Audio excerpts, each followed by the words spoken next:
ताईचं काही आणलं नाही, ताईला मी नाशिकवरून उभं करीन, तुम्ही काळजी करू नका।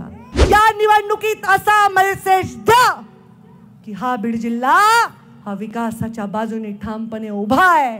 मी याच्यानंतर लोकसभेला माझ्या किंवा माझ्या परिवारासाठी तुम्हाला मत मागणार नाही। पंकजा मुंडेचा हा जाहीर शब्द आहे। प्रीतम ताईंना विस्थापित करणार नाही, मी शब्द दिला होता। मी नाही हो, मला नका देऊ म्हणूनच सगळीकडे गेले। पण मला आता लक्षात आलं की ही निवडणूक कशाची। ताईचं काही आणलं नाही, ताईला मी नाशिकवरून उभं करीन, तुम्ही काळजी करू नका।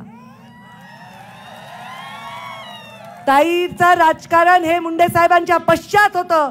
मी मुंडे साहेब जीवित असताना त्यांचा हात बनले होते, जसा हात ती मूठ ती हातोडा झाली होती तुमच्या आशीर्वादाने। महाराष्ट्रातील सर्व बातम्यांचे विश्वासार्ह व्यासपीठ,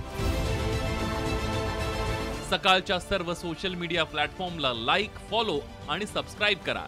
तसंच सर्व नोटिफिकेशनसाठी बेल आयकॉन प्रेस करायला विसरू नका।